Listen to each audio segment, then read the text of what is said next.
Hello subscribers, I wanted to give an update on Fortaeverse since it's been a little while.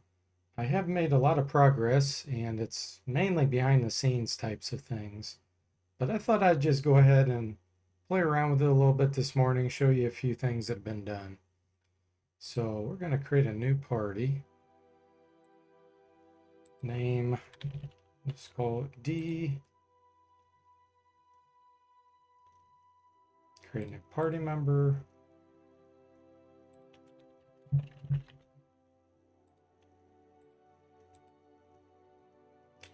Okay, you've seen this before, that the pictures update based on the race you pick by default. I basically have every type of race and class now. My mom's done a fantastic job creating these pictures for me. So I'm just running through those so you can see what some of them are.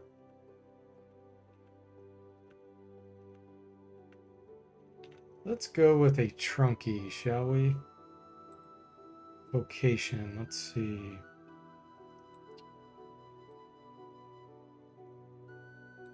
Ninja, I don't think that would work too well. Ranger, synergy is an F. Okay, we won't be doing a ranger. How about we just do this? We'll go down the line. So necromancer, he can be good. Trying to see if he has any synergies of A. Here we go. Scientist. Scout can be a B. The reason why some of the synergies are high for those is because they don't have many requirements.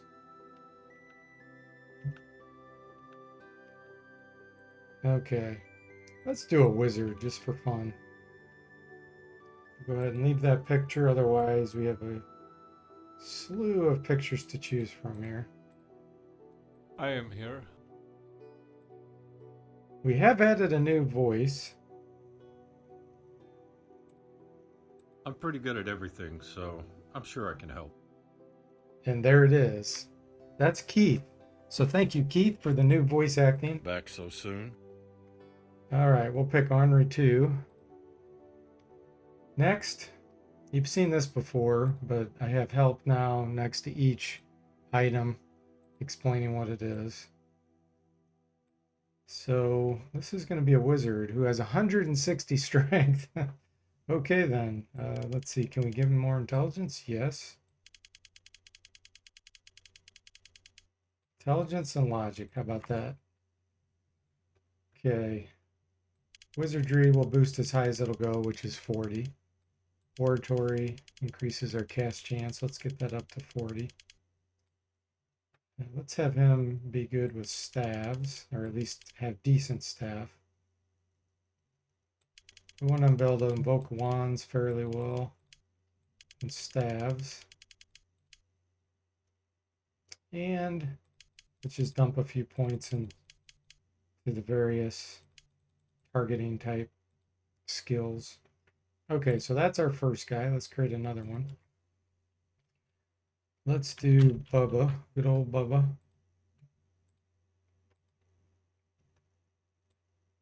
Let's do Oni. Demon ogre basically is what they're thought of. They're not technically demons. Let's do a barbarian. Synergy A.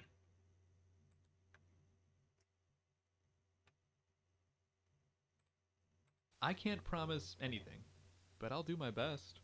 And we'll use Garrison's sarcastic voice acting. And let's boost Constitution.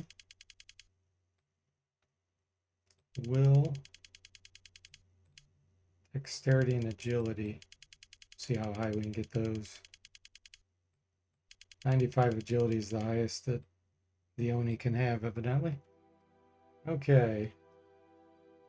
You can see there's more question marks now. I'm still working on inputting the information about all of these into the game, but there's a decent amount done.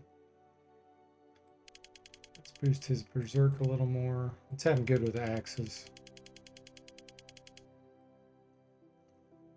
And melee attacks. Alright, that's good enough to give you a general feel.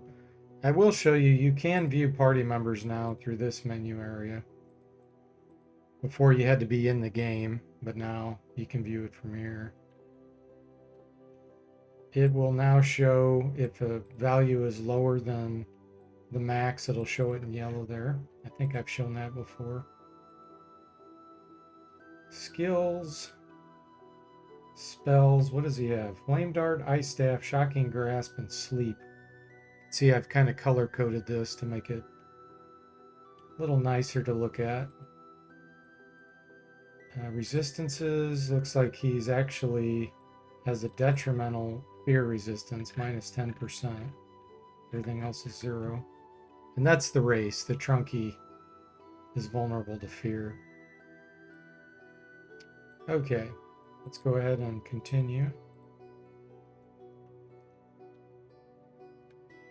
All right, I showed last time I have checkboxes down here so that you can hide various things that you don't care to see about down here.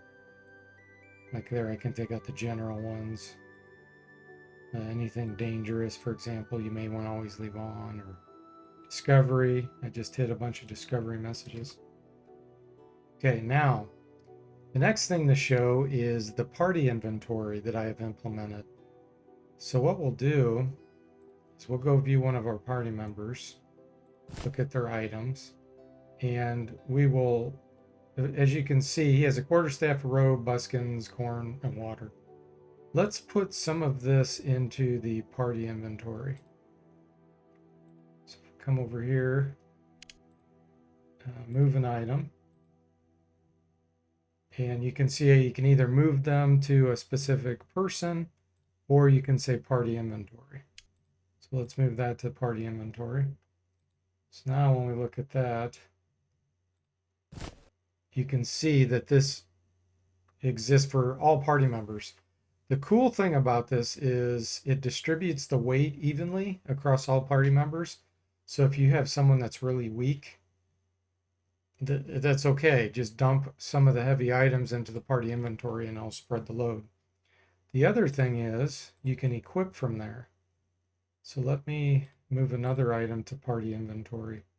Let's move the quarterstaff. Now, as you can see, if I go to equip, it's still showing the quarterstaff, even though it's not in the inventory of Daryl the Wizard anymore. And that's because it's in the party inventory. So you can actually equip like this, and then it'll put it in the possession of the party member again. Another thing you can do is invoke items through the party inventory. Now, that slows down your initiative if you do that, but it's a trade-off for convenience. So just imagine that you're in the middle of battle and someone has a magic wand that's in the party inventory. You don't know who has it. You just have to imagine the party is just distributing things, or maybe that wand's in one of the guy's backpacks or something like that. So when you go to invoke it, there's some time to, open up the backpack, see who has it, and grab it and use it. It's not a huge amount of time, but it is a factor. Otherwise, if you have it right in your inventory, if it's not equipped, you can still use it, but there's a penalty. Lesser than a party inventory invoke. But if you have it equipped, then there's pretty much no latency on invoking the item. So just to kind of explain some of the granularity of that type of thing. Okay, what else can we talk about here?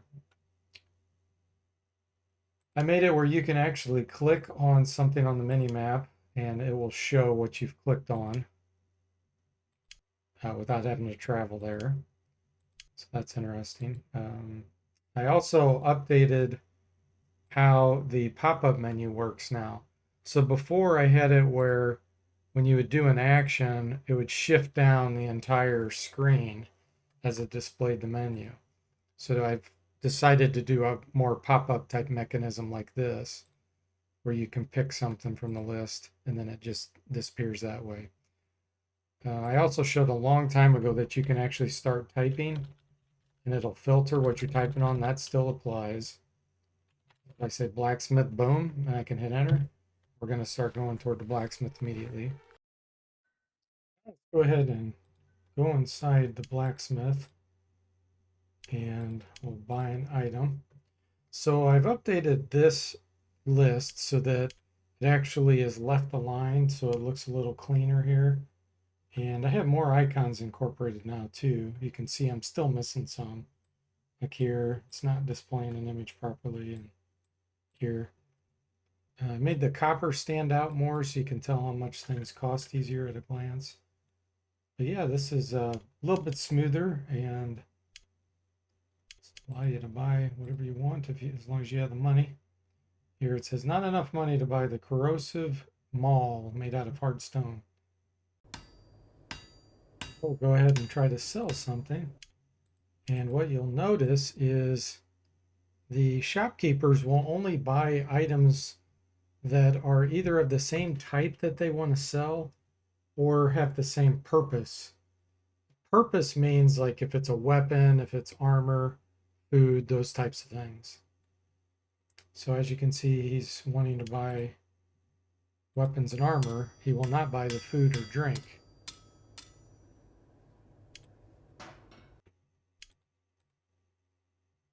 Same with Daryl the wizard. And the last thing I want to talk about is how I've refactored or made it easier for me to maintain all the quests and things of that nature that I'm creating in the game.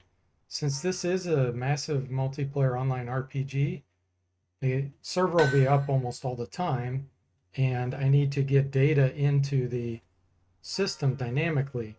So what I've done is made this XML type format to import for quests and other things, monsters, encounters, and I can completely control what I want the players to receive when they create a new party, or say I just want to kind of be a game master and manipulate things on the fly. I can do that with all these XML files that I'm integrating in. So it's a lot of work, but in the long run, this will pay off and allow a lot better longevity and allow me to update things on the server a lot easier. So there you have it. Obviously not a whole lot to show visually, but there's been a lot of work behind the scenes to make the game more maintainable and allow me to enhance it much quicker in the future and interact dynamically with the game world. So I hope you've enjoyed this, and I'll see you next time.